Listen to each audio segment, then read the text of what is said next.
Hello, everyone, and welcome to the Lori Clark Show. This episode of my podcast is brought to you with the help of Zoom Us, a video and audio conferencing interface. It's important to know that I'm in no way sponsored by Zoom. I just want to tell you how much I love it. It is very reliable, easy to use, and provides excellent audio and video files that my team and I produce to share the power of story with you. Another non-sponsored, couldn't do without, but just have to tell you how good it is Squarespace. When they say it is the all-in-one platform, it really is true.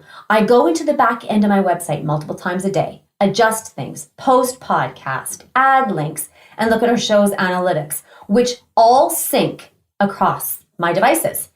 And when I need an image, Squarespace provides an excellent resource that's powered by Unsplash. Now, for my most favorite feature, the Squarespace app.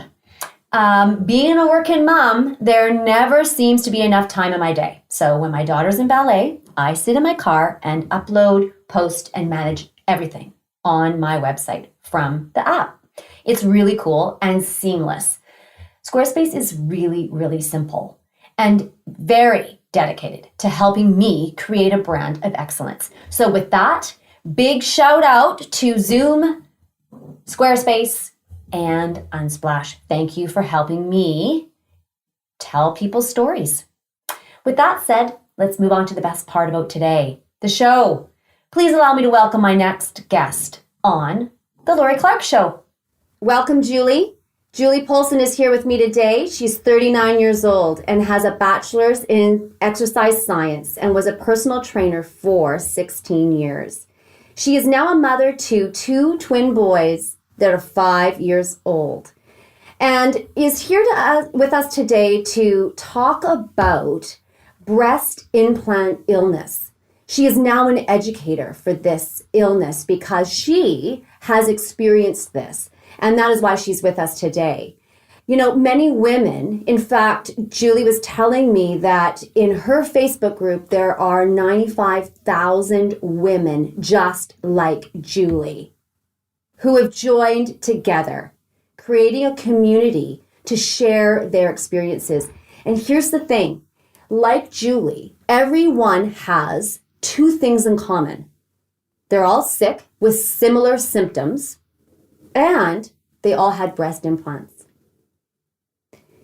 And I would like to add that these women have no reason to make symptoms up. They have no reason to, to not be heard. This is something that everyone is experiencing, and there's a group of people, 95,000 strong, that are experiencing this. Today, we get a gift to listen to Julie as she goes through her story. And we're going into major detail here. So just get your coffee, get your tea, sit back and relax. Because, Julie's got our huge water. Because guess what? We are going to break this down. Julie, welcome. Thank you, Lori. I'm so excited. I'm excited to have you. This is really neat. So I want to start, we got to start at the top. Sure. Let's talk about what is breast implant illness. It is a illness caused by the medical device of breast implants, which are in a silicone shell. All of them, both silicone implants, saline, both have silicone shells. And it starts to wreak havoc on our immune systems. And slowly, sometimes quickly, symptoms start to appear from having a chemical soup of over 40 chemicals put in your body that don't belong there. And keep in mind, Julie, when you have a breast implant, it's contained. Yes. But it's the silicone container, the actual shell of the implant. And so the body thinks it's bad news. It goes, what's this? Yes. According to Anthony William, the medical medium, he did a podcast actually on this. And he says that your liver has its own immune system. So a lot of the things I'm going to quote are from him, just to let you know. Sure. I don't have the medical background in it, but he says that the minute your implants are put in, your liver, with its own unique immune system, begins to work on breaking down the foreign object within minutes of having them put in your body. It already identifies the foreign object and starts to break it down. And when did you start noticing symptoms? I think it's hard for me to remember that far back, but I would say within the first year or two. And because there's an awareness, you were able to go back in hindsight and go, okay, like, what can you remember what your first symptom was? I started to feel more fatigued, which I was also getting more into my career as a personal trainer, working more hours. It was more demanding. So of course you just chalk it up to, oh, it's because I'm working more. I'm waking up early. I'm working later hours. And that's the thing, like when women say, I don't have any symptoms, it's not that they don't, it's that they're thinking it's just other things in life. It's very easy to do that. Well, the symptom isn't coming on fast and strong, like all of a sudden you're totally dizzy and you can't walk or something. Are you saying it's just a slow leaching in and would be more of an allergy almost? Yes. And that's probably more common for women. There are some women that feel very sick within 3 months of getting them, especially the more toxic brand of implants.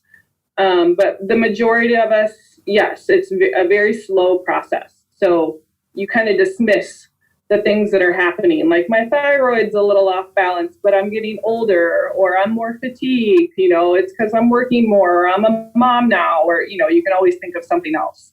And then when you get to the point where I did, where it was, utter illness, then it's like, oh, well, now that I'm learning about this and I'm aware, now I can see that it had started, years prior, but I had no idea of what was causing it.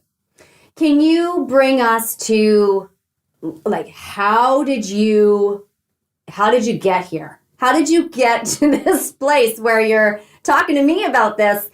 What happened? Let's start from the beginning and just walk us through. Yeah, it's interesting. So the Facebook group is not mine. It's called Breast Implant Illness and Healing by Nicole.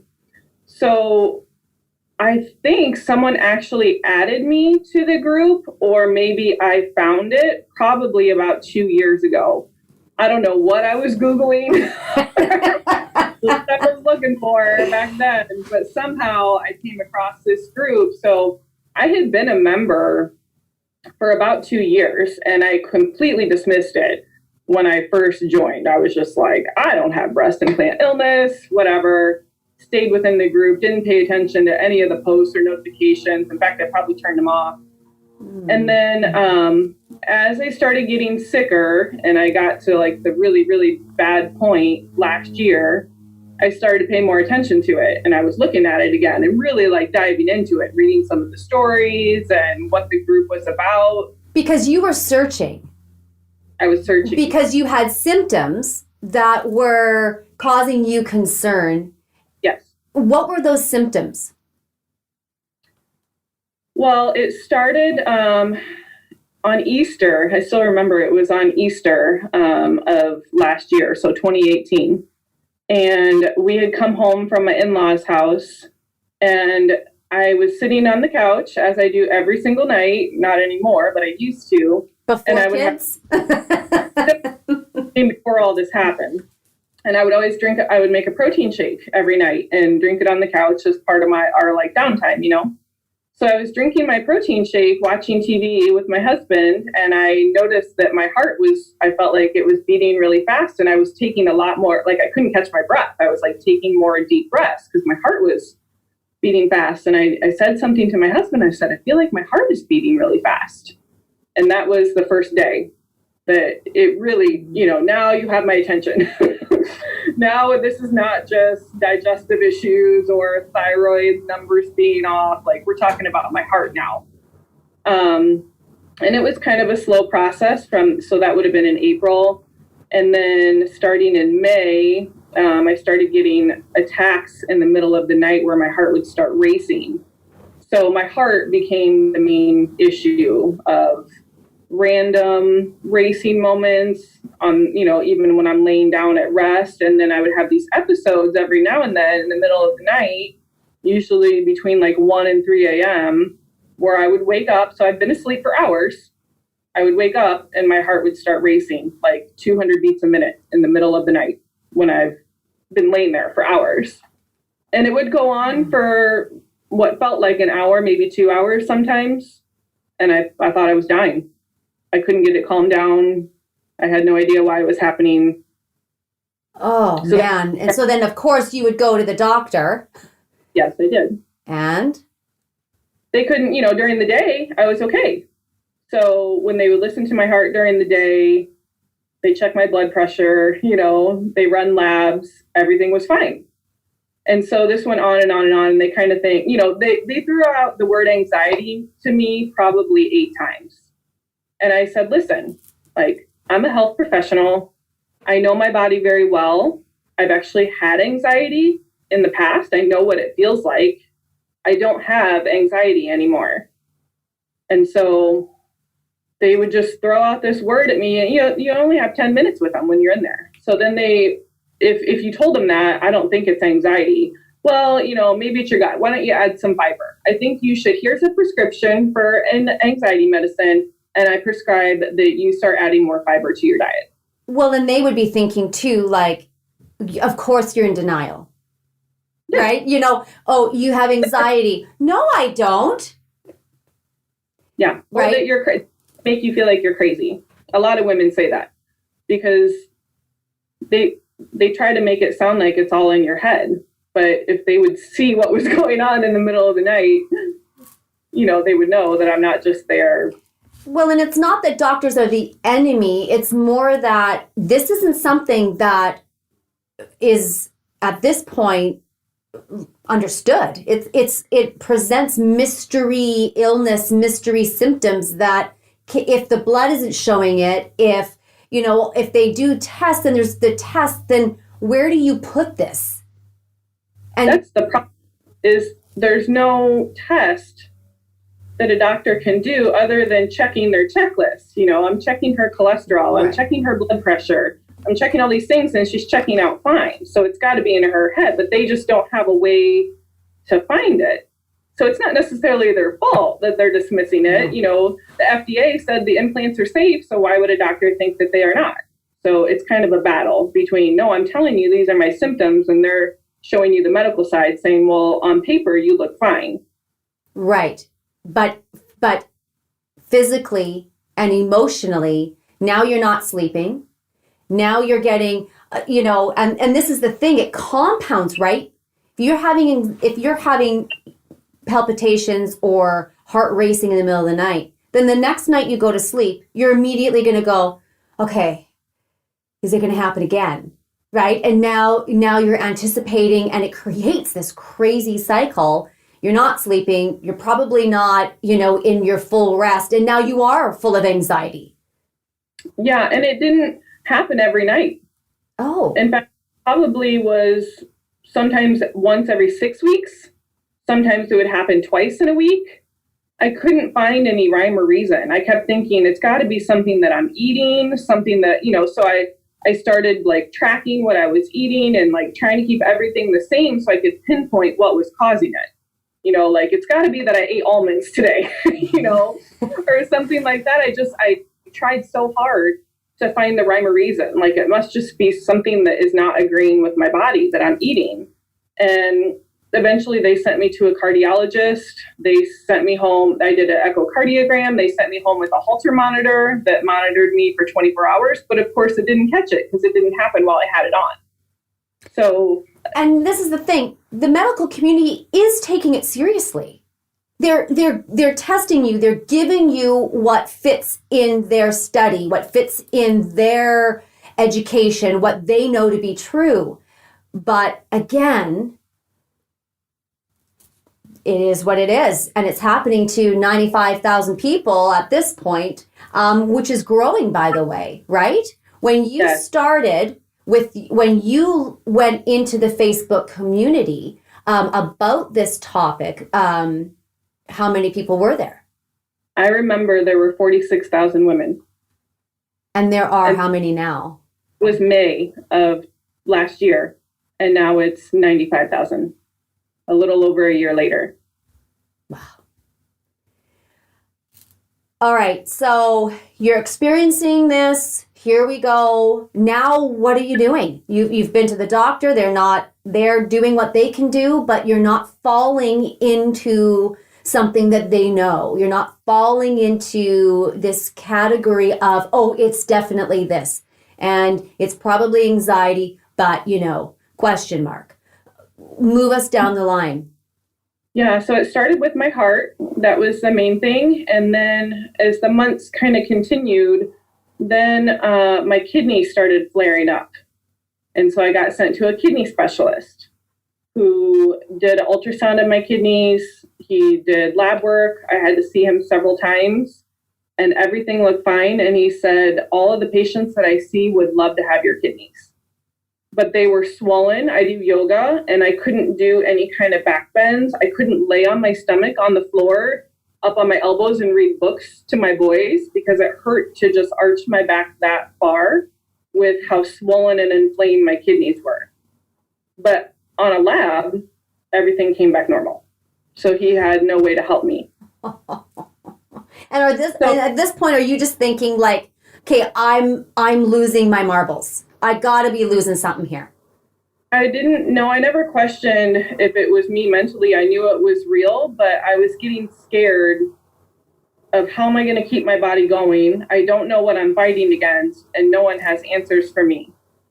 So I turned to several naturopaths, actually, turned down a couple of them, finally found two that were able to help me, one that looked more at my blood work and one that was more a hands-on healer. And he's the second one was the one that was really concerned about my kidneys because he would try to adjust that part of my spine with a chiropractic adjustment, and he couldn't even touch me. He couldn't rotate me. He couldn't push on that part of my spine because my kidneys were so inflamed. And he also could feel that my liver was very swollen. And so I knew I felt like my organs were starting to fail. And I would feel good after he would treat me, but it would only last at the most 24 hours. And then they would be right back to where they were. So I started seeing him 3 times a week. I got a red light therapy panel for our house, which helps inflammation. I was doing that every day. I felt like I had this team of people that were trying to hold me together as I'm doing all my due diligence on my end. And it just felt like it just kept growing and growing and growing. It was becoming harder and harder to like hold my body together to function. And I was getting worried because I'm like, is this going to be the rest of my life? I can't keep going to these people 3 days a week, all these appointments and all this time I'm spending at home trying to do things just to like keep me going. I didn't even feel good. It's not that I fight. Well, and you're a mom. Yeah. You have other responsibilities, and a lot of times, and I'm thinking like, that must have been very expensive. And, and if you're not feeling well, then you're not as present as you need to be with your boys, with your friends, with your family, with yourself. Your focus is on what's wrong with me rather than, bringing in the flow and balancing yourself. It completely consumed my mind. Every day, I felt like every minute I was trying to figure out what is wrong with me. I had no energy for my children. I felt like I was failing them. All I could do at home was lay down. I wouldn't sleep necessarily, but I just felt like I couldn't even move. So I would just lay on the couch by them and try to do things with them on the couch. I'm like, at the time, I'm 38. I'm like, I'm a 38-year-old mom that's active and, fit. Why am I so tired? Why am I so fatigued? Okay, so then what happened after that? So I had been looking at this Facebook group more and more. And as the months went on, I heard God speak to me and he whispered breast implant illness. And the first time I ignored it. He waited a little longer, a couple more months had went by. I'm trying to control everything. I'm trying to control my healing, and I just haven't found the right person to help me. And I'm still doing all this busy work, trying to keep going. And he whispers it to me again, breast implant illness. And I dismissed it a second time. And then continue on, busy work, trying to stay alive, trying to stay functioning. And he said it a third time. And that time I listened. And my husband is a believer as well. And so I waited until the kids went to bed and I brought it up to him. I said, babe, do you think that this could have been caused from my breast implants? And he said, oh my gosh, Julie, it's your implants.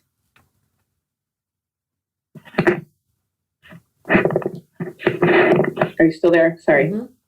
No, and Julie, and just so our viewers know, if you're watching this on YouTube, that was just a little moment there, and that's okay because we like that. This is real. Julie's in Arizona, I'm in Vancouver, and we're having a conversation. This is what happens. I've got people in my house, a dog outside, a train going by, and Julie's phone is going to go on and off. Keep going. But yeah. So your husband's a believer, and he said. In that moment when he confirmed it, I finally listened and I finally knew I had my answer. And he said, why didn't we think of this before? You've done everything else. You've been to so many doctors, some with no answers, some that have just told you what's wrong, like your liver's inflamed, your kidney's inflamed, things like that. But we hadn't got to the root of the problem. And in that moment, I knew what I needed to do. Then what did you do? The next morning, I called one of the doctors in Arizona that was on the recommendation list from the Facebook group and made an appointment for my consultation. And how did that go? Like, how does that work? So if somebody's listening right now and they're in the middle of this part of the story and they start Googling, right? Yeah. Like, people are going to listen and they're going to do at the same time. That's the way we get to live now. What is the process of a consultation? And this is really important for them to hear. So that's why I send everyone to that Facebook group. It's such a huge resource because they have done their due diligence on the doctors that deserve to be on that list. Not every doctor. Don't go to your plastic surgeon that put them in, because not every doctor believes in breast implant illness, believes in these symptoms, and will take them out correctly. And you will not heal if you don't go to someone that believes and will take them out correctly. This is huge. That's our first takeaway from you, Julie. That's the first takeaway that we talked about in the green room before, where we said this is what we're going to do. If people are interested, as they're listening, as they're watching, and we got to talk about your intuitive sense, though. You were saying you heard God whisper to you. He nudged me. And some people might go, oh, I don't believe in God. Okay, so if they don't believe in God, then it's a thought package in your head. It's a voice that is outside of you that says, hey. And it's so quiet. I've experienced what you're talking about. It's so quiet and calm. You have to be quiet in order to listen and to hear this. But when it comes, the gift of that voice is profound. And oftentimes it comes when you don't want it to come. Like you, Julie, you said, what? No. Right? I'm not hear it. You're not ready to hear it. Mm. Yeah. And that is a key piece of advice that I give to people. So what will happen is we all go through our checklist. So I heard the voice. I said, no, I'm not ready to listen. And I tried to prove it wrong. I was like, no, I'm going to go through the checklist and go to the doctor and have every lab and every test and every scan done so that I can prove it's something else, because I'm not ready to hear you yet. And that's what most women do. They will go through the checklist and spend thousands of dollars trying to prove that it can't be anything else but this. Why? Because we don't want it to be. If you spent the money to get implants, you don't want it to be the reason for your illness, and you don't want to get them out. Well, and would you also, I can't speak to this, I'm asking you, and of course, what your answer is and how we talk about this isn't judgment on anyone else. This is your experience, and I'm asking you the question of, Okay, so would you have said that you were defined by the appearance of what that made you look like, what you felt like with implants? Like, why would there be resistance to you not listening? Is it because you spent the money? Is it only because you spent the money, or is it a more greater sense of, no, I felt like I wanted to change this part of my body. I wanted to have those feminine curves because maybe I was lacking or whatever. How does that work for you? Me personally, I was not defined by them. Okay. In fact, we can talk about it later. Yeah. But really found a new sense of self once I had them removed. It was a very interesting process to me. Okay. Some women are defined by them. For me, I got them because I'm in the fitness industry. I was a figure competitor. Everything is about symmetry. So I didn't flaunt them. That's not kind of the person that I am. So they didn't define me. But you just think about, what will my husband think? Like, I've nursed twins. What's the end result going to be? Am I going to be happy? It wasn't really. And we think about it too. Like, I've had 4 children. Look, they get big and then it goes down, but the skin, you could wrap that skin around your neck, for goodness sakes, right? Right. Your nipple is perky, but everything else around it looks like it's just this shriveled, and you're like, what happened? I had some really great things here. I mean, right? So some people, there's a scale, I would say, right? Sure. Every woman is going to have a different experience with that and emotions to go along with it. All right. So we get the intuitive sense.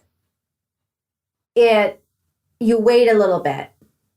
You ignore it. Yep. Go ahead.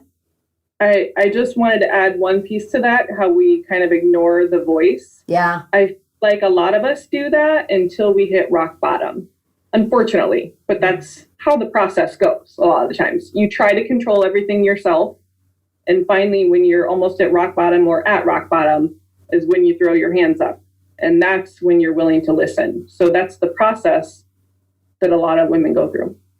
Well, and it's the bat to the head, right? It's like, I'm going to kindly give you advice. I'm going to kindly send you a little message. I'm going to, you're going to be on a Facebook page that you maybe don't want to be on or whatever. There's a level of interaction that is being dismissed. And then the bat comes and says, wham, wake up, wake up. And for you, you woke up. Yeah, it took me a while, but once I heard it and my husband gave me that confirmation that I needed, I was 100% dead set. This is it. This is what I need to do. You got the consultation. And like you said, if you're looking for a consultation, it's important to maybe not go to the person that the plastic surgeon. Find someone who knows what they're doing in terms of the extraction. Yeah, so it's called an explant. That's the process. A lot of people don't know what explant is, but you implant them or you explant them. So explant is taking them out. And the important part for the healing, and this is where it takes a skilled surgeon that has this skill set, is you have to remove the capsules. The capsule is the scar tissue that naturally forms around the implant, your body trying to protect itself. And so the capsules contain a lot of the toxins, some people bacteria, fungus, things that the implant could possibly be leaking. Not all leak, but fungus? I'm saying if some have a leak, the capsule pretty well contains all those pathogens from the rest of your body.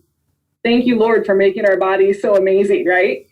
A lot of the, if you just went to everyday surgeon, they would leave those capsules in because the talent and the skill comes in taking out the capsule. That it's a tedious process.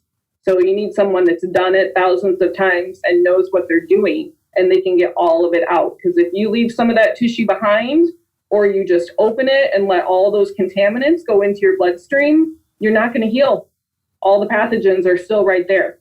So you have to go to someone that can either do, they call it a full en bloc, which means they remove the capsule and the implant as one piece, or a full capsulectomy, which means a skilled surgeon removes the implant first and then removes all the capsule secondly.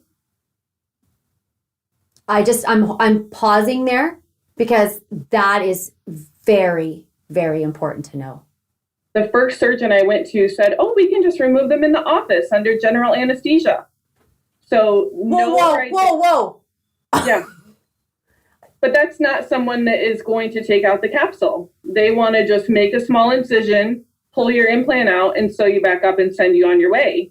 But it's connected. I would never have thought in my mind that you could just think about like a sliver or like stuff. Your body, like you said, it forms around it. So you go pull that out. What damage would happen?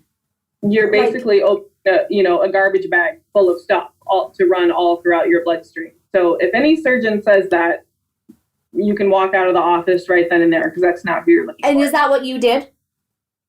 I didn't know at the time what I was looking for. So it was in the beginning of my illness. I had asked him, I said, "Do you think my implants could be making me sick?" Because this was like early on. I still didn't know. And he said, "I don't know, they could be. We could just take them out into the office, and if you feel better in a couple months, then if you don't feel any different, then we can put another set back in." We'll just change the tires. You know what? We'll just change the tires in the car. Change the tire, oil change, whatever. So no. Wow. Yeah, okay. So then you went to another doctor. Yeah. I learned all this from the Facebook group. So that's why I'm so thankful for that group, and why I send so many people there is because I would not have known any of that was important if it wasn't for that group. But we know, Julie, that knowledge is power. Sure. Especially when there's a collaboration and it's a collective. That's there because everyone's experiences pool together, and you can see the common thread of really what rings true, what's not true. You went through how many consultations to get to the person that you felt was important and would be the person to help you with the explant? I only went to one other one. So my second one was my doctor. She was over 2 hours away from me, but I chose to drive to her versus the other doctors in the area because she was so highly recommended on the group. It's a female. She had her implants removed. Her assistant had her implants removed, and she believed in breast implant illness. And that was key to me. I knew I could trust her. I knew she didn't think I was crazy, and I knew that she would perform the explant correctly in order for me to heal. So it was worth the 2-hour drive. Well, and she's been through it. Yeah. For me, there's certain things that are important, and I know, but for me, I go, well, if you've had it happen to you, then and you can relate on some level, that always makes it easier. Okay, so then how long after the consultation were you scheduled for surgery? Sure. So that's another important key was normally, this is becoming so popular, especially with the doctors on the list, that they're getting booked out for like a year now. I was lucky because, again, the group was at 46,000 when I started my process. So my consultation was scheduled for 3 months out. And then my surgery was scheduled for about 3 or 4 months out after that. I got put on a waiting list because I said, I'm not sure that my kidneys are going to make it that long. So I got put on a waiting list for people that canceled. And luckily I got in sooner. And I just had my year anniversary on September 14th. Congratulations. Thank you. But a lot of people, when they're calling, I urge them to call. I said, just call and make the appointment. Even if your mind isn't made up, call and make the appointment. Because you could be looking at another year wait and another year of sickness by the time you get to that surgery date. Well, and things could get worse because the body is working very hard, and there's a limit. Sure, and I felt like my limit was very near. I wasn't sure how much longer I could hold on and wait for that date. But in the research that I did, a lot of people talk about that feeling of maybe I'm dying. Most of us in the Facebook group, that's how we describe it. I felt like I was dying. I could put on the front, take my kids to school. I still tried to go to the gym, but it was like this dark cloud was hanging over my head. I knew I wasn't myself. I knew I had more joy inside of me, but I couldn't show it. It hurt to smile, not because something wrong with my face, but it took energy to smile. It wasn't natural. Just like I said, the laying on the couch, I felt like my battery was empty. I had nothing left. Well, you didn't have that, your emotion was outside of yourself, almost, right? Like, it's like you're not able to be who you are. Yeah. And that's what I had mentioned earlier was it didn't define me. I knew who I was, but it was like something was clouding that and I couldn't shine through. Well, and that's one of the symptoms is brain fog, right? Is sure. Like the brain fog and a lot of things are misdiagnosed because for other symptoms like, anxiety or whatever, Sure. I mean, it's not always what you think.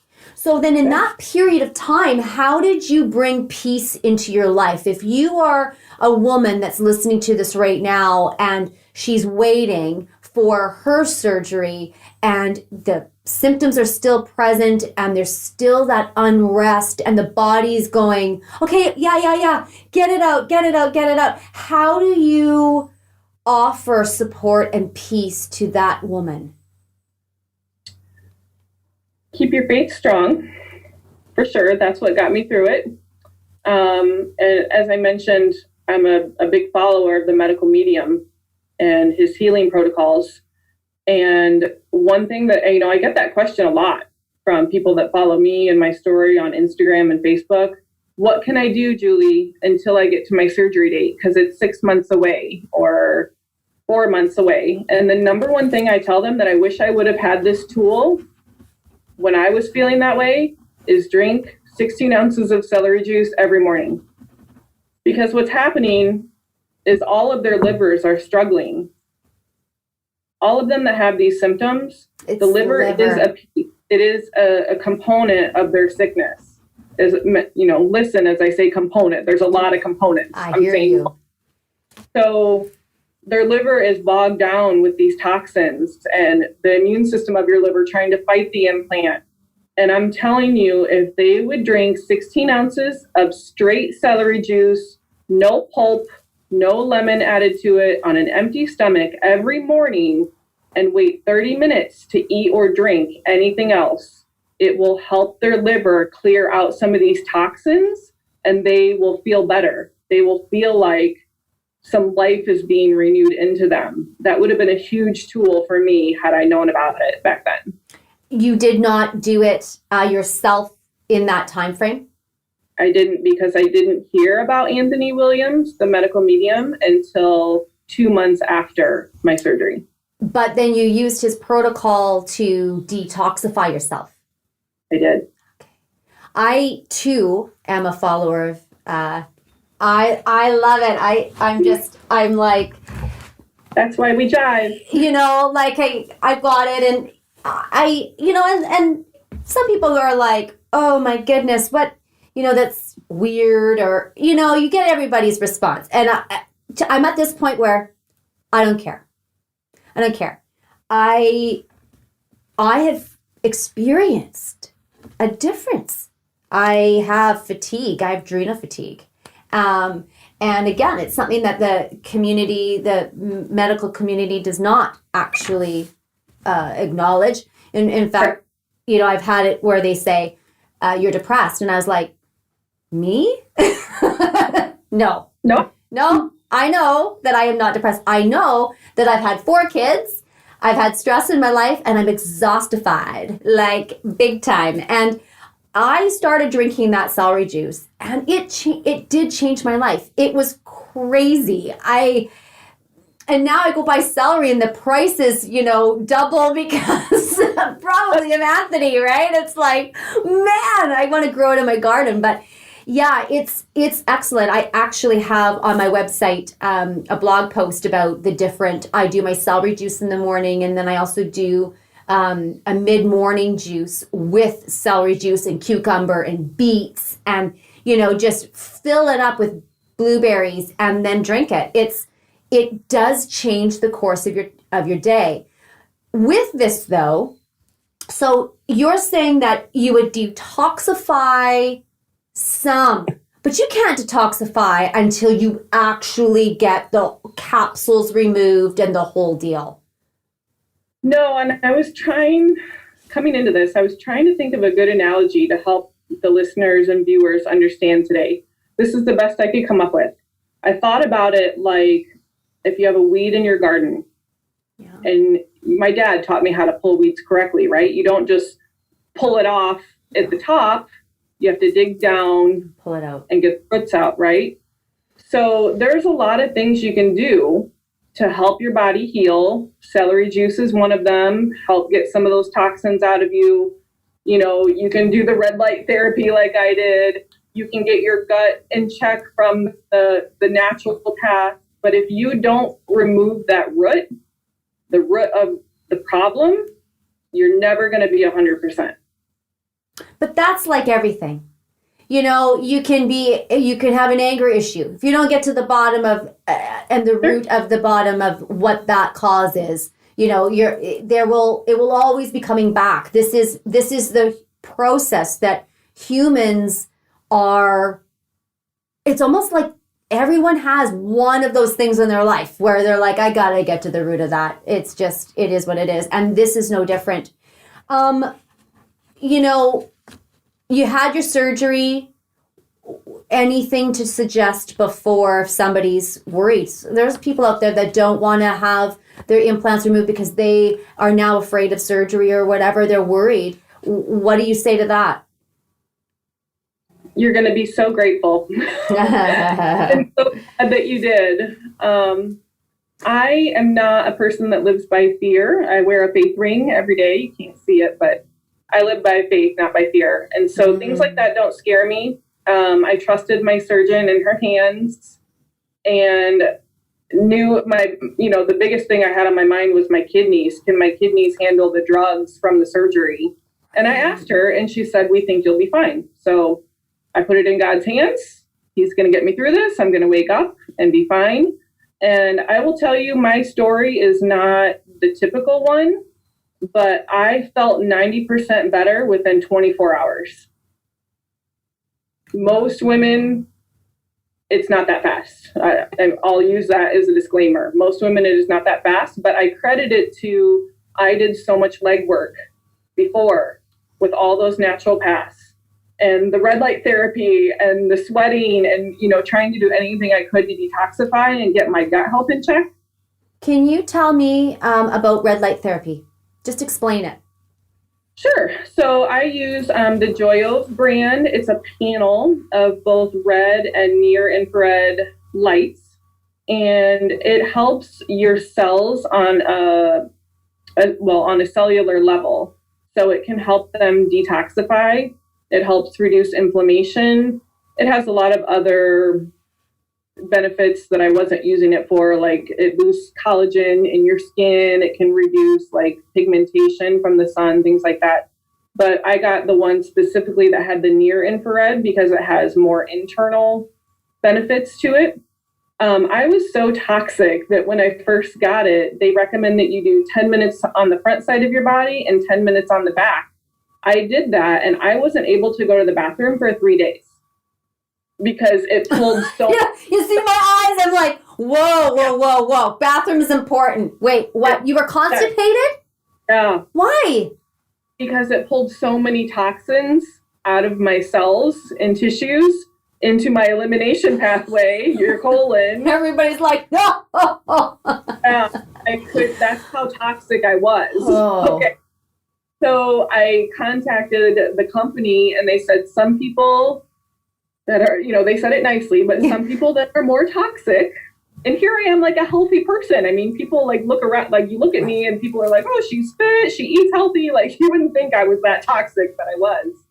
I had to start with 2 minutes front and back for 3 days. So I had to do 2 minutes, the next day 2 minutes, the next day 2 minutes. Yeah. Then after the third day, I would jump up to 3 minutes. So it took me 3.5 weeks to build up to the normal rate of 10 minutes per side. That's a good tip for people. And while you were doing this red light therapy, what else were you doing? I was seeing that naturopath that had done blood work, and he was trying to clean up my gut. So he gave me some things for like SIBO, small intestine bacterial overgrowth, candida in your gut. It was all the same pill, but he said it would kill off parasites too if I had any parasites. So that actually really helped my gut health, and I felt like helped me clear out a lot of stuff that I had been struggling with, which was candida, bloating, gas, discomfort, things like that. So I think working on the gut health first had really helped.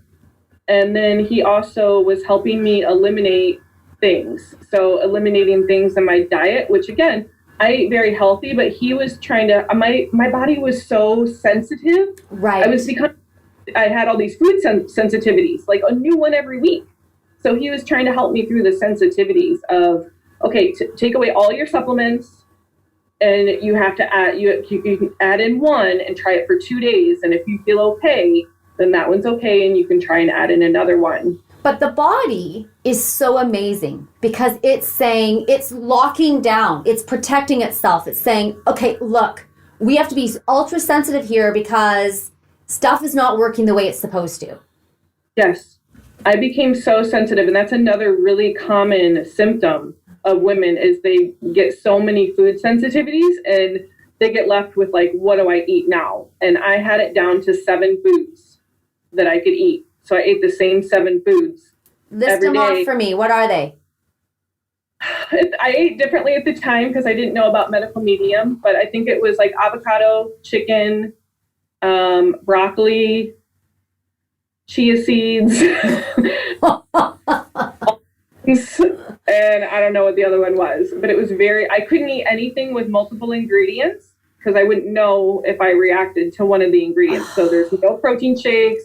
There's no bars, there's no sauces. Everything was plain because I needed to know everything that was in it so that I would know if I had, because I would get a reaction where my heart would start racing again because my body just couldn't process it. Okay. And as I'm getting closer and closer to my explant date, I was getting more and more food sensitivities. I started to become allergic to the almonds. I couldn't eat those anymore. So I switched to pumpkin seeds. Then pumpkin seeds was out.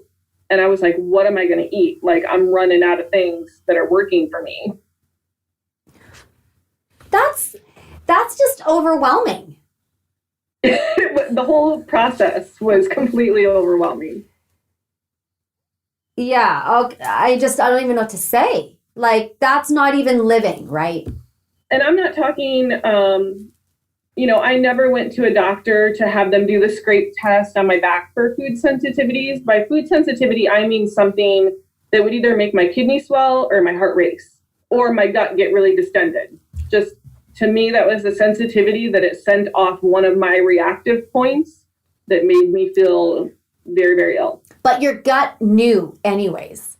The gut bloats, and if you put it into like more of a metaphysical perspective or whatever, then the gut is basically saying, hey,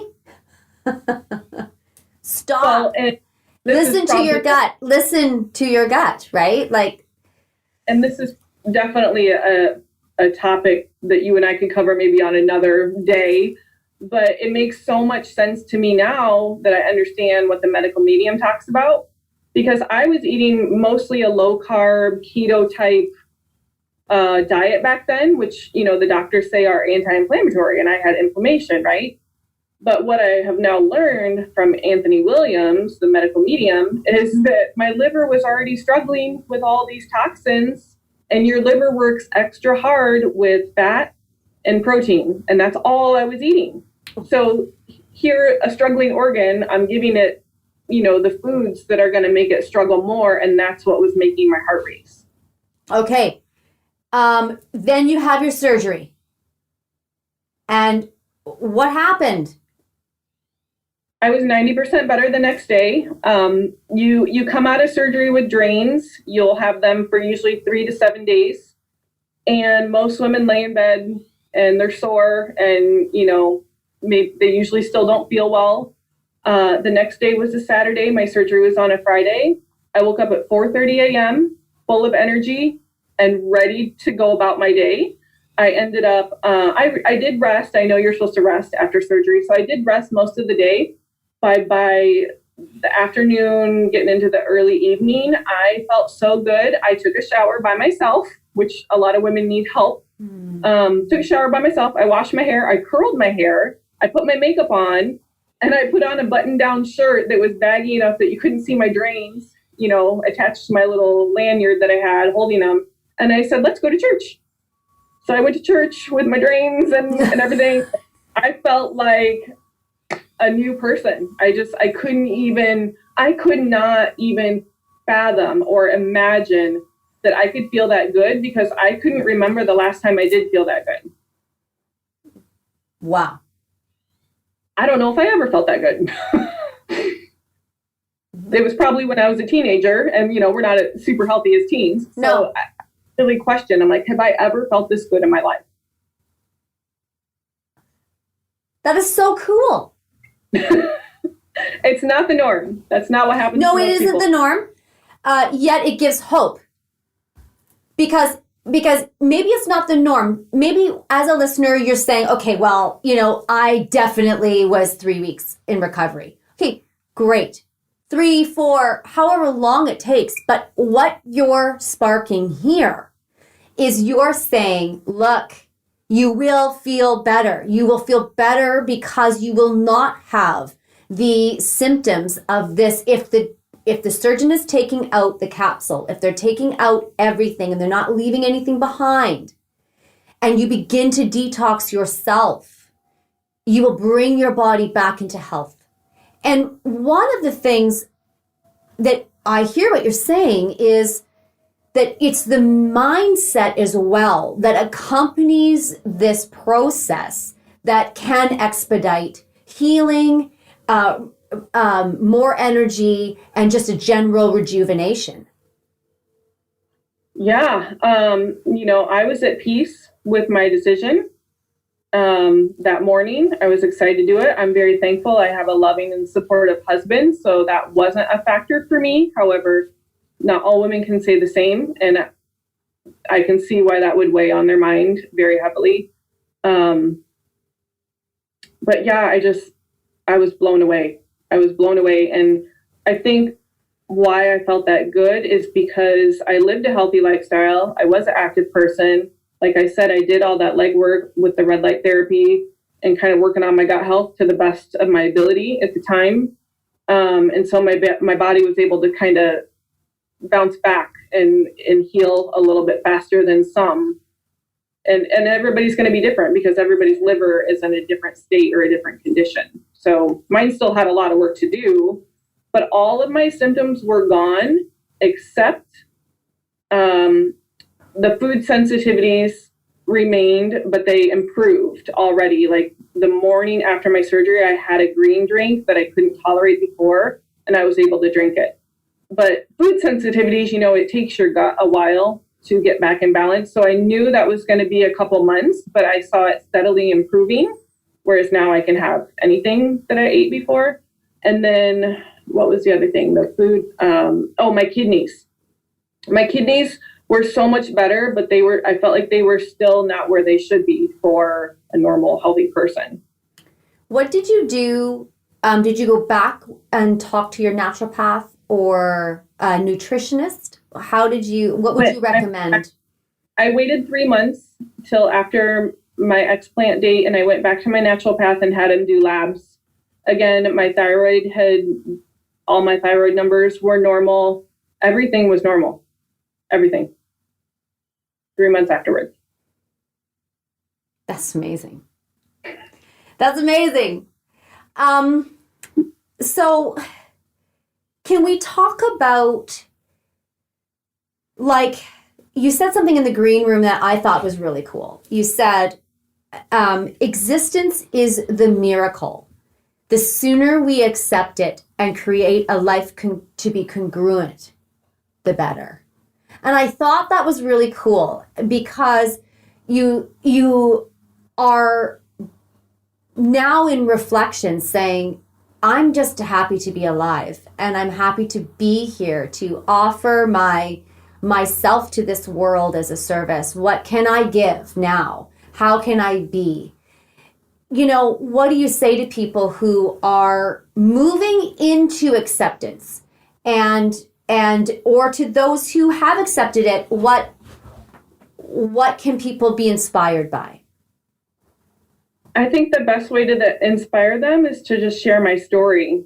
So obviously that's why I'm doing it here. I have been very vocal about it on my social media accounts.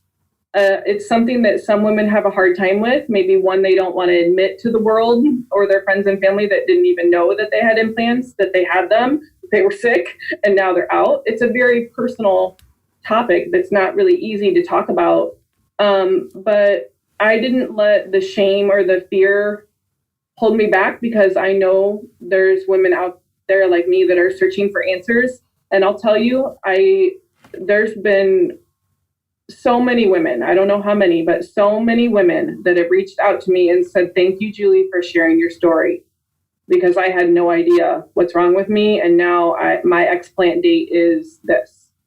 And so that makes it worth it, right? To put the embarrassment aside of like, oh, I have to talk about this on my social media account. But that's what's made me so passionate about it, is I know there's women like me that are searching for answers and they haven't found them. And so maybe I can give them that hope, show them how well I'm doing, and show them that they're not crazy and there is a reason why you're sick. And would you say, earlier on in our conversation, you said, we'll talk about the root of the problem. So, I mean, the root of the problem being the implant. You can fix a lot of the aftermath symptoms, like your liver being toxic or swollen or inflamed like mine, kidneys, gut issues, thyroid issues. There's a lot you can do to help all those things, but you're just holding it together with some glue, it's eventually going to crack again. It's just a matter of time. And when somebody says, like you said with your story, that you got implants because it was a symmetry. It was in that time in your life, it was bodybuilding or sculpting. Fitness competitions or figure. Right. So the symmetry? Yes. For other people, it's other things. Mm-hmm. Would you say that the motivation to get an implant is irrelevant? No, it's very relative. Very relative to a lot of women. And you would ask me my advice. This was my other piece of advice. The process is long to get there, to get to your explant date. And I don't mean on the calendar. It's really a process of learning self-love again. It goes very deep. And like I said, it gets me emotional. Not everyone is ready to hear it. And so when I talk to somebody that's at that point, I honor them for that. I don't try to say, well, open up your ears and listen. No. You can't force it on anybody. It's a process that they have to go through. They have to emotionally get there, whether that means they're going to get more sick or something's going to happen. They have to emotionally go through that process, because you can't, just like anything in life, you can't just skip steps and expect it to work out right. So it's a journey, and to shorten it, it's really a journey of learning self-love. Wow. And learn so that when you get to that date, it doesn't even matter anymore, because you've come so far and been through so much that all you are when you wake up from your surgery is grateful. That's the only thing that's on your mind. That is so profound. Self-love for you. What if you could be vulnerable with us? When you engaged with that, what did that feel like for you? Was it just like what were the thoughts that created a deeper awareness to go, oh, I need to look at this self-love. It wasn't that I didn't love myself. Right. I was a personal trainer. I work in a very wealthy area that I would compare to Hollywood. It's like a mini Hollywood. There's a lot of plastic surgery. There's a lot of perfect looking people. I was a figure competitor. They judge you on your perfection of your symmetry and everything about how you look. I mean, you're judged on your hair, your skin, the condition of your body, and your symmetry. And it's easy to get wrapped up in that over the course of years. You know, it wasn't just a one-day process. It became like a continual perfection of, I want to look my best, the absolute best I possibly can. But being perfect is literally impossible. Right. It's impossible version of perfect. It does not exist. Sure. And when you're going through that process, a lot of that is physical things, and you're losing your sense of self. You're losing touch with what's important, honestly. Not that I gave up all those things and became a horrible person. I still love my husband. I love my children. We love God. But you just like lose the attachment to your heart chakra, to who you really are in your soul, what it means to be you, why you're important to this world. It was more just an external view of life versus looking inward.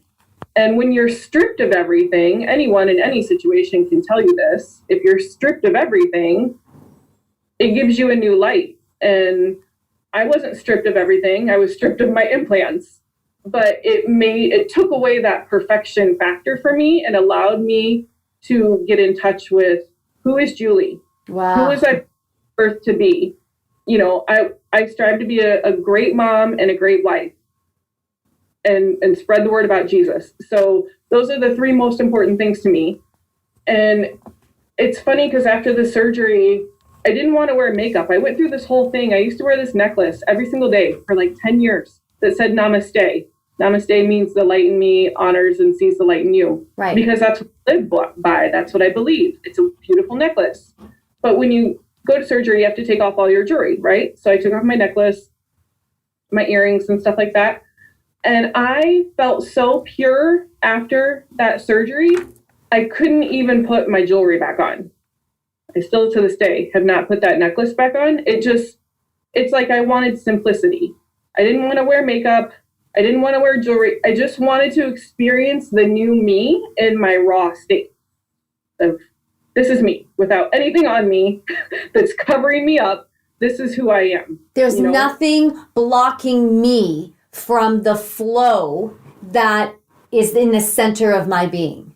Yes. I wanted nothing external to change as I was trying to rediscover who I was. And would you say that you, this whole self-love or this idea and concept of self-love pushed you into that place where you moved into a rediscovery? Yes, definitely. And it helps not having the brain fog, because I couldn't process all of these thoughts before. Your brain is so clouded, like you can barely like focus on the one thing that you need to get done. But without all the brain fog, all this light starts coming into your head and into your heart that you're like, I'm so aware, I'm so present. And then, I feel like it's been pushed down for years. It just starts flowing out. And I just started posting, and I had all these like inspiring things come back up that I just wanted to say and get out there. In fact, one of them was a memory on Facebook today. I felt so full of words and inspiration and love and light that needed to come out because it had been suppressed for so long. I talk a lot about, the story we tell ourselves and how the story we tell ourselves, there sometimes is a gap to the reality, right? And for some, that story is, I need to be perfect. I need to present perfect. And it comes from interactions and experiences that we all have in our lifetime that accumulate, and they sit in different places of our mind and our spirit and our body. And a lot of times words, gossip, the way people see us, interactions, conversations are like these, like little pieces of conversation. They go down into the inside of who you are. And sometimes it can create an idea or a belief that you are not good enough. That what you have been given is not good enough. And that is the story that removes you from the reality that you are created. There is beauty within every single woman on this planet. And this idea of self-love runs so deep in all of us. Doesn't matter. Like, why this is important, Julie, is because, like you said, on the outside, you look amazing by all standards. You've got these pipes, you've got, you know what I mean? Like, you present and it's noticed and we see. And you're saying, but there was a piece of self-love here that I was missing. That's powerful. It wasn't that I felt like, I guess, yeah, you have to kind of be missing a piece of self-love. I didn't look at it that way, though. It's like, you were disconnected from it. Yeah. It's not that you're missing. I misspoke. It's more of the story that you tell yourself doesn't line with the reality of what self-love is. It's like there's a difference. But then in the years that pass, you really start to lose, I guess, the focus or the priority of really what you're looking at. Because like you said, you can never be perfect. So you just keep striving for more. At least I did. I was always a perfectionist in every way. And it's kind of like helped me just rid of all that and just be at peace with a lot of things. How I look, how I do things. It brings you so much peace when you're not always striving for perfection in some way. Can you talk to the woman who looks at herself now, who, takes the drains out, and she looks at herself and she says, how can I be enough? How can I be enough? How can my husband or my partner love me now that I don't look like this anymore? You can't expect anyone to love you if you don't love yourself. So that was an important piece for me. I knew that I had to be at peace with myself and feel confident, even though it was like a game in the beginning. Like, I'm not confident about how I look, but I need to work on getting there. Because if I don't feel confident about myself, how can I expect my husband to love me? It's a soul connection. So someone that's going through that, they have to do the soul work, the leg work, to work on who they are now. They're a new person, and how to heal those old wounds, how to learn how to love yourself so that other people can perceive you as whole and love you for your soul. Because it's not about our bodies, right? It's our souls. Well, and you're talking about, this idea of choosing yourself first. Right. And a lot of women in this world, and this is the conversation that if anybody is out there that identifies with this, write in. We can do a show on this, because here's the thing. We all have an idea of what we should be. Socially, image-wise, all of it. As a mother, as a partner, we have this message that's been sent to us that tells us this is the box, this is where you fit. And in here, sometimes it doesn't fit to say I choose myself, Because what part of motherhood, as you have twins, like, let's be real, what part of motherhood with twin boys says, I need to choose me first? You know what? I talk to my personal training clients about this almost on a daily basis as they're spending an hour of their day with me at the gym and feeling guilty about it. And I would always tell them, giving yourself this 1 hour of time will make the other 23 hours so much better. Because if you take care of yourself first and you fill up your tank and give you what you need, you're able to give to others better.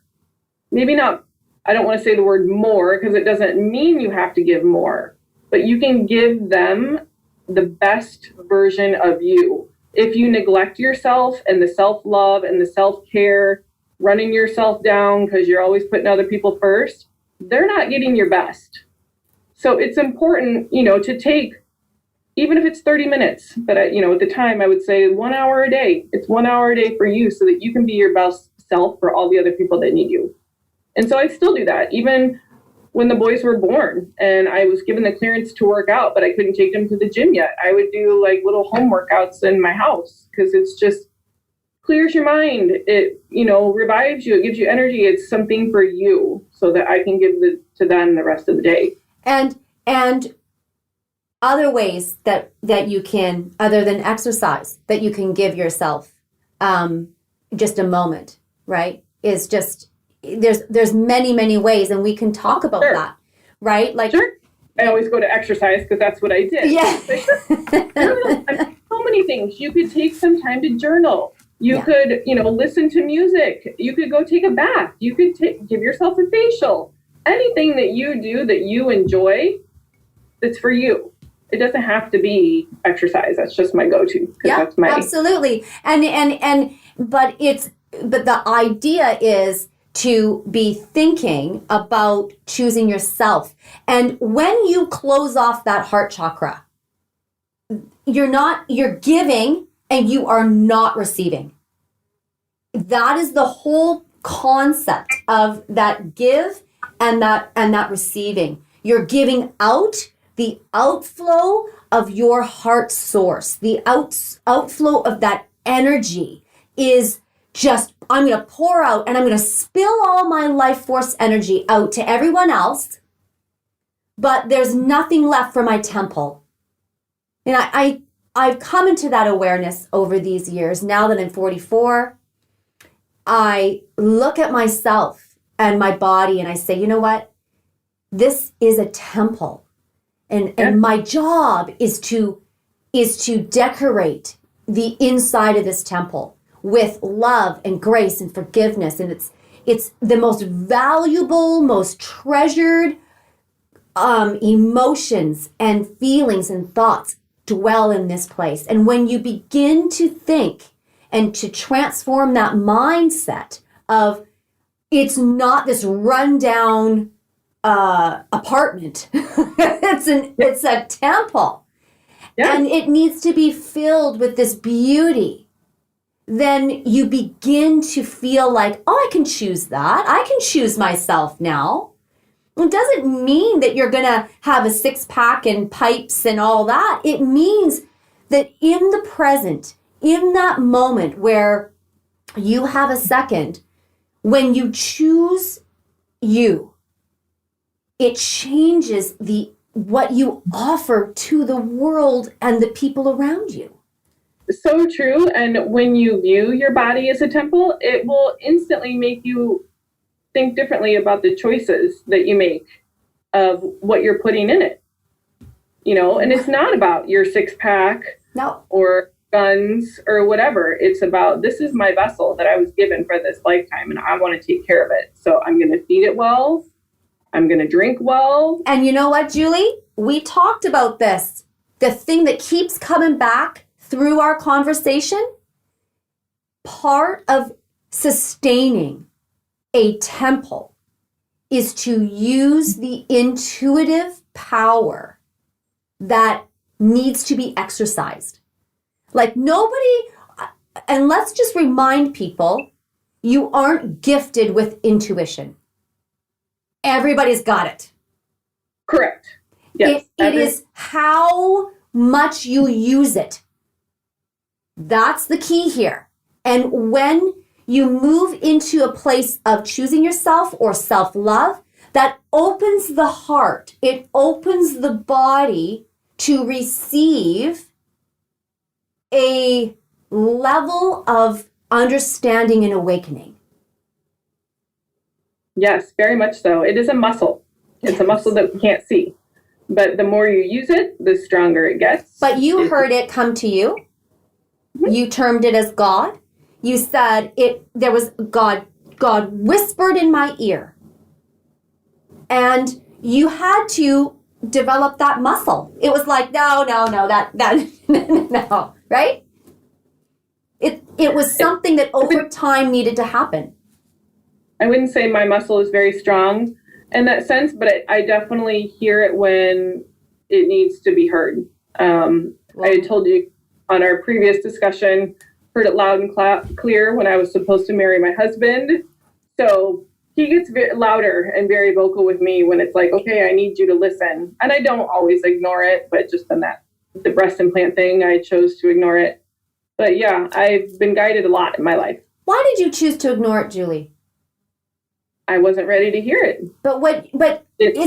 Can you give me another answer outside of I wasn't ready to hear it? Or is that really the answer that just is the answer? I didn't want that to be the answer.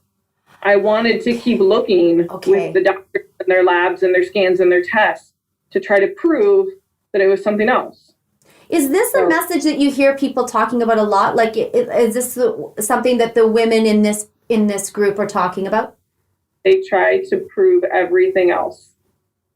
We almost all of us have every lab, scan, and test done trying to prove this was the cause, not my implants. Because they cost a lot to put in, right? Like, yeah. And then how much does it cost to take out? Between $6,000 and $10,000, depending on your area, the doctor, what they do, if you get a lift or not. It costs more to get them taken out than it does to get them put in, and it's a more expensive surgery. It's about a 2-hour surgery without a lift, just to get everything out. Wow. My biohazard bag.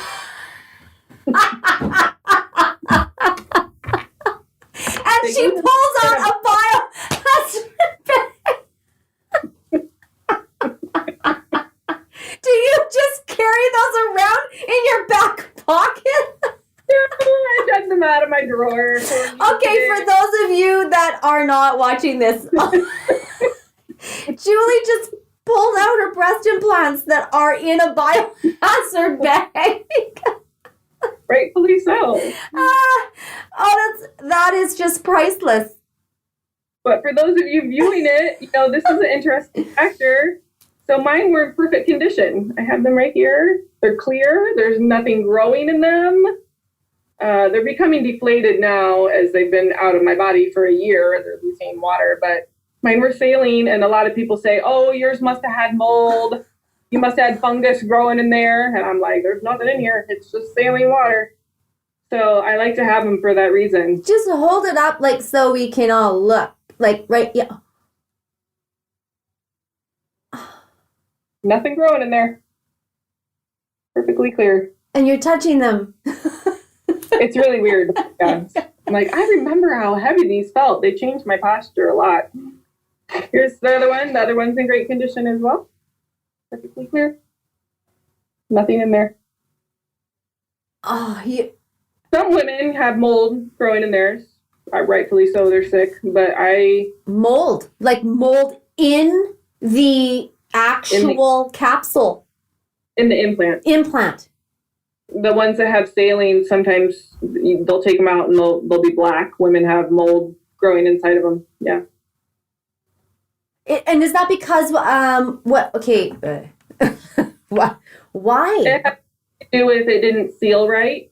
So here's the seal.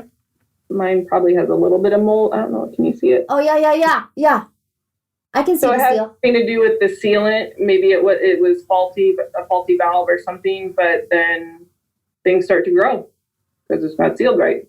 So not necessarily the doctor's fault. I mean, it can be a manufacturer fault too, but.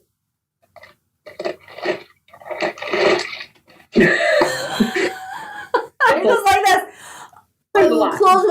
I gotta close my mouth. Yeah. And that's the saline, which they dub safe, but they're not, because they have the silicone shell, which is the part that's doing the damage to your body. So they're all really the same unless you're talking about a leak. If you have silicone and you have a leak, well, now we have a bigger problem because now you have silicone going into your lymph nodes. If you have saline and you don't have mold in your saline, yes, you're just losing water. But if you compare them side by side with no ruptures, no leaks, they're one and the same because they both have the silicone shell, which has 40 different chemicals, including heavy metals. Right. It is made from something. Yeah. And so it would have to consist of other things that are not biodegradable and organic because it has to sustain its position and all of that. Oh. For 10 years. They're supposed to last 10 years. So yes, it has to withstand the temperature of your body and all the other things. I don't know, your immune system. It has to be strong enough to not let your body break it down for 10 years. But what the medical medium says, like I said in the beginning, the minute that you're going to put in, your liver starts to break it down. And this is the interesting part. It will break it down to the point, not that I didn't get a leak, but it starts to make these little tiny, tiny microscopic holes because your liver's enzymes are trying to break this down. It is not natural. And so where does all that go? As it starts to make these minute holes, you're releasing the toxic chemicals and the heavy metals into your bloodstream. And so if you have a leak, I mean, you're not a doctor, and we know, like, everybody, right? Okay. No. But let's just, for sake of this conversation, so if you have a leak, then it begins to deflate. Yeah. If I had a leak, it would have deflated. Yeah. Okay. And then you'd have to go and get a new one. Yeah, the problem with the silicone ones is your capsule, the scar tissue again, that forms around the implant, a lot of times mimics the shape. So what happens is women have no idea that their silicone has ruptured, that it's traveling into their lymph nodes and causing damage. And even an MRI might not pick it up because the shape is intact from the capsule. So they don't know that they had a rupture until it is fully out, the capsule is cut open, and they get to see the implant. And they're like, I had no idea I had a rupture. I had an MRI, it was fine. And that's why I'm so sick or whatever, right? You've got a leak. Had silicone blowing throughout their whole body. You cannot feel a rupture.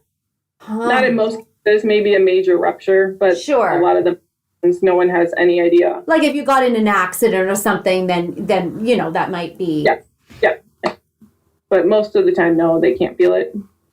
I read something that someone wrote as I was doing my research, and I thought it was really cool. She was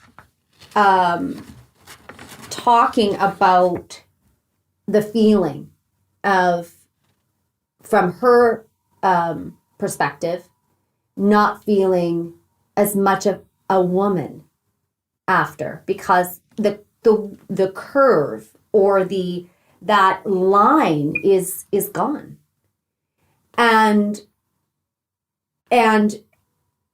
I read that her husband said, you are more of a woman to follow intuition than to ignore it.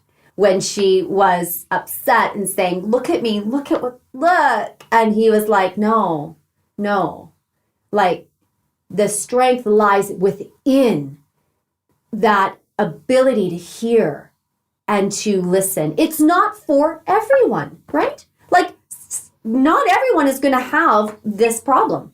But if you are experiencing some things that you just can't get away from, this is a conversation to have, and it is something to look into. And see, I beg to differ, because I believe everyone. I love that. Differ away. Sorry. Well, there's no way, unless you are Superwoman and robotic, there is no way that your body is so strong that it can withhold and not be affected by 40 different chemicals, including heavy metals, that were meant to be a pesticide killer. There's no way. You're human. Okay, you got me there. You got me there. All I'm saying is people have symptoms whether they acknowledge them or not.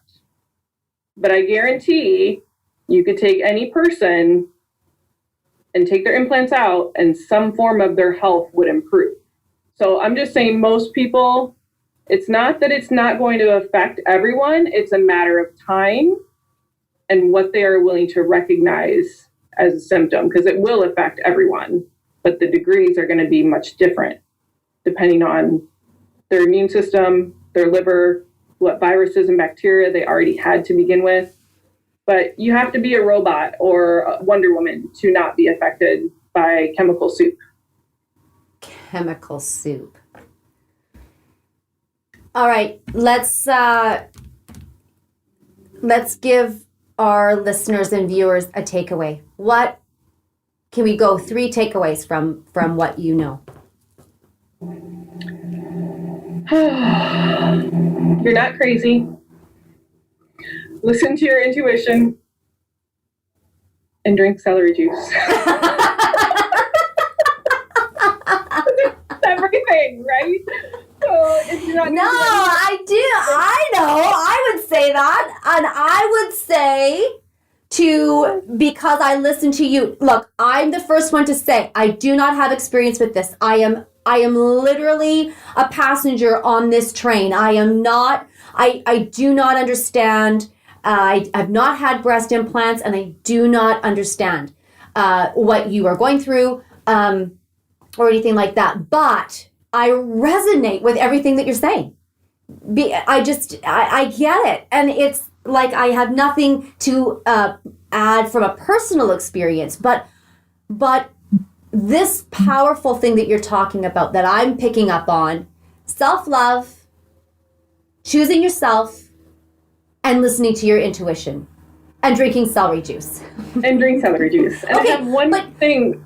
But just on the celery juice thing, if you don't have a juicer, then use a blender with a nutbag, and pour it in cheesecloth and just strain it out and drink it.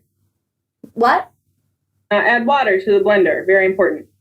I add a little bit. It's really bitter. Don't put the leaves in. The leaves is what makes it bitter. Water makes the celery juice not work.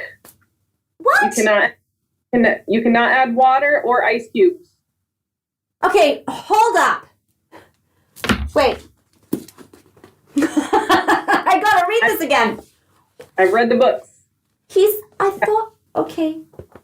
So what you do, if you don't have a juicer, you put a little bit, maybe not all of your celery right away. You put a little bit in the bottom of your blender. No water, no ice, no lemon, no anything else. Just the celery stalks. The leaves are what make it bitter. So if you don't want the bitterness, do not put the leaves. Blend it up to get it going, and then add the rest of your celery. Get it as blended as you can, and then you pour it through the cheesecloth or the nut milk bag to get all the fiber, because it's important that the fiber is removed. I've argued with so many people with their freeze-dried celery, and I'm like, freeze-dried celery has the fiber, and the fiber makes it not work. So it's not working. You can't have powdered celery juice. It does not work because it has fiber and it has water. And those are the 2 things you can't have. Well, this is really important to me because my intuition, it's so crazy. I said to my daughter, she's 20, I said, why does my body not want to drink celery juice? Like I just hit this moment where I'm like, I go to drink it and I'm like, no, it's just like, no, because I put water in it. We really needed to talk about this the other day. I didn't hear that part. I was so excited about the interview. We talked about the blender. We were talking about juicers. Fine. You know what? You're right. Julie. God. Well, I'm going. I'm making myself another side. Okay, but then if I'm going to add it with beet juice and all that, like after, that's okay. Yeah, it's not, I mean, it still has health benefits, but it's not going to do the work on your liver and working on the Epstein-Barr virus and those things that cause illnesses and problems in people. It's not going to do that when it has other things with it. I'm not saying it won't still have some vitamins that are good for you.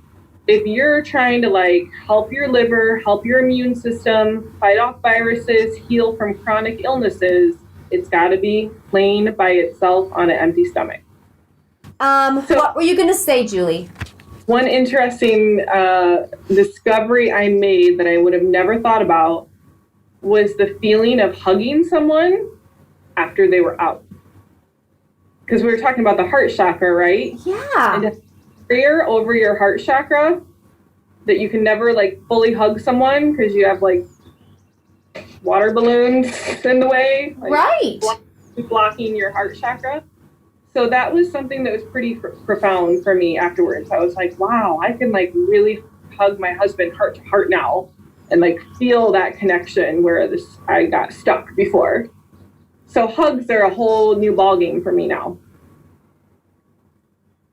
Something I never knew I was really missing. But that enhances your heart chakra connection, right? So getting the object off of your heart chakra will allow you to be in more touch with your heart chakra. Which is in touch with your emotion. Yeah. And the act of giving and receiving. Yeah.